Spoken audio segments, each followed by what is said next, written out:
Good day to all of you. I hope everybody's having a good week, and depending on when you watch this, a good beginning of March or end of February, again, depending on what you watch when you watch this. And yes, I did get my hair cut. I've got a really good head of hair. I just don't happen to be one of those people that has any skills whatsoever to do with it. I can wash it and comb it, and that's about as far as it goes. So one day I looked at it and it's like, it's just too long. So I got it cut. Anyway, moving right along, because I know somebody's going to notice, you got your hair cut. Yes, I did. Um, I've got a quote today. Well, let me go back. I had an idea of something for a quote today. So I did a little research to try and find a quote to go with the idea that I had. So the quote I've got fits. I don't know who this person is. I gather that she is an author, and she's female as far as I can tell. Well, she is female. At least the pictures I've seen that went with the quote showed a female. But beyond that, I don't know who she is. So with that in mind, if I mispronounce the name, somebody send me a message and let me know how to do it or who she is, because I'd appreciate it, because it's a good quote. But anyway, as important as it is to have a plan for work, it is perhaps more important to have a plan for rest, relaxation, self-care, and sleep. Kirok Brost, if I understand correctly, and hopefully I didn't totally mispronounce that too badly. Because the idea is that we seem to wear our exhaustion as a badge of honor. Like the more tired we are, somehow we seem to think that we should get some kind of an award. I've sort of heard, not exactly trying to be in a competition exactly, but it's like when some people get together, somebody says, I'm so tired. It's almost like people try to indicate that you're tired, I'm more tired than you are. And it gets to be somewhat of a competition to try and see who's the most tired. And it's like, why? This is definitely not beneficial to anybody, is it really? I mean, think about it. You have particular goals and things you want to do. Again, because I'm a teacher, let's use school. You want to go back to school, you want to get your work done, and then at the end of the day, you just feel too tired to do any of your work because you've just been exhausted because of everything you've done all during the day. Even if it's not school, how much of that fits you for in general life? You can't do anything because you want to, I don't know, clean out your closet or something like that. You can't do it because you're just too exhausted from doing everything else. And yet we seem to think that this is good, admirable. I'm not sure exactly what the adjective is, but it's like we don't seem to question the fact that we tend to feel exhausted. I've just got too much to do. Okay, I get that. But then we have to go in, or at least I would suggest you go in. You don't have to. I mean, that is an option, of course, and say why. When you stick everything on your to-do list and try and put everything into your calendar, why? I've got things to do. Why? What's the benefit? Does everything you need to do or that you think you need to do have to be done?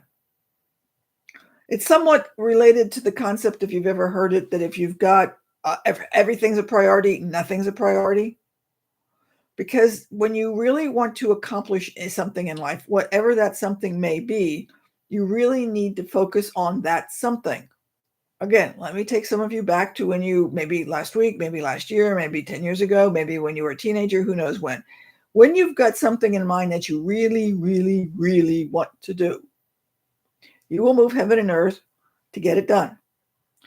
If there's a task that's supposed to take 30 minutes, you'll figure out how to do it in 10. There's a few tasks that you've got on your to-do list, you'll decide whether or not you need to do them, and then frequently you won't do them at all.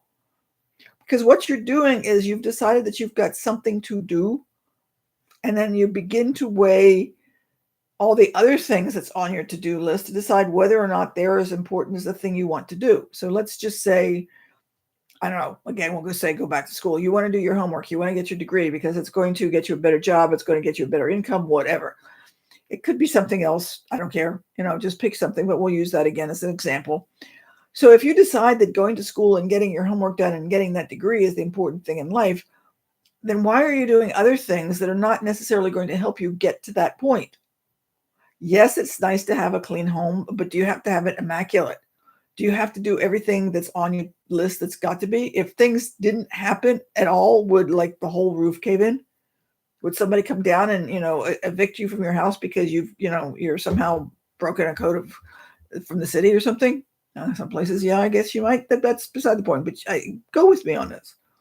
What would be the outcome? What would be the problem that you would face if certain things didn't get done? Let's say you didn't, mop the floor today. Is everybody going to die overnight or something? I think we get a lot of these ideas that somehow the roof's going to cave in if we don't do certain things, or maybe we've got the idea that nobody's going to do it for me, so I've got to do it. You've got a variety of things that are going around on this, but the thing I want you to take a look at, unless you're, a mother with a newborn or a father with a newborn, and you more or less have to do it in order to do some of those things to take care of that child because the child's a newborn needs to be taken care of. Why do we do some of the things we do? Because somebody else expects us to do it? Have we been just adding things to our list because we started it 5 years ago, and then 4 years ago we added something else, and 3 years ago we added something else, and now we believe that we have to do all of it? When are we going to let go of some of those things and really pay attention to what we need for rest? Because we need the rest. If you don't get the rest, this is when things go wrong. A lot of people have accidents, whatever that may be, whether it be a car accident or any other thing, because they're tired and they're not paying attention because they're just so fatigued. They can't focus on what they're needing to do.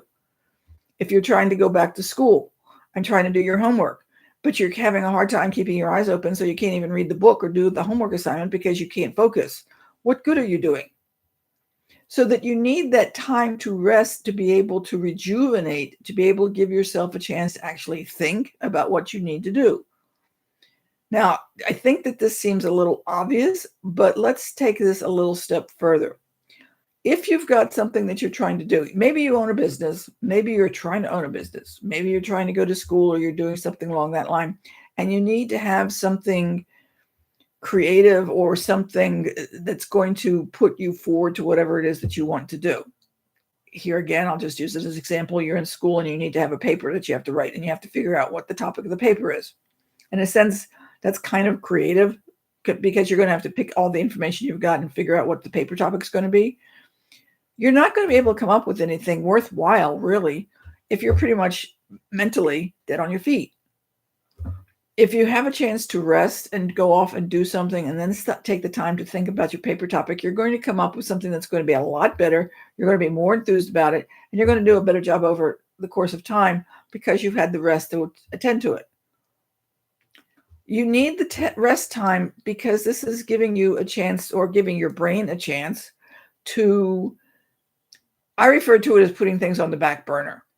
When I'm trying to think about something and I realize that it's just getting nowhere fast, I more or less, if you will, mentally put it on the back burner, stop thinking about it and leave it into the back of my head, so to speak, because I'm aware of the fact that sooner or later, if I'm not conscious of it, I will suddenly get an idea to go with it.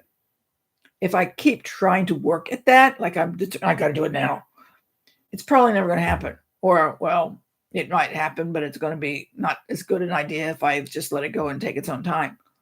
You need that rest and recuperation to get those ideas, to feel that you can do the good things that you need to do.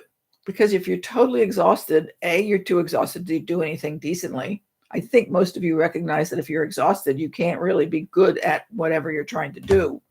How many of you have made a mistake in something, put baking soda instead of baking powder into a recipe kind of thing, because you were exhausted and you weren't paying attention to what you were doing? But you also need that relaxation time, because this is when your brain gives a chance to think things through and put connections together and come up with the great ideas that you can come up with, because it's got the chance to do all of that stuff. If you're just going one thing to another, one thing to another, all over the place like that, you're never going to be able to do it. Does this make sense? If you want to be successful, ladies and gentlemen, boils down to it, nitty gritty, you've got to take the time to rest. You've got to schedule it and plan it and deliberately adhere to it and make a decision that certain things are going to be less important than resting, and resting is going to take a priority. Because if you want to make $1 million by the time you're 30, if you want to get your degree, if you want to open your own business, you're going to have that rest at some point in time if you want to be basically succeed at it. Because if you don't, you're just going to be wearing yourself down and you're never going to get to where you want to be, at least not successfully. You might say, open that business, but then you're going to be so fatigued, you might not be able to keep it open and you might end up having to close it. You're going to need that rest. Okay? Does that make sense? So think about it. Why do you have to wear this badge that says, I'm exhausted? Wear a badge that says, I'm rested. I can do things. I can make choices. I'm in charge of my life, and I decide I'm going to take a rest. Is that so bad? Give it some thought and let me know what you think about it. So we will chat with you. This went over a little bit longer than I expected it to, but that's okay. Hopefully it made some points, and we will chat with you later about it. Send some comments to me and tell me what you think, okay? Bye.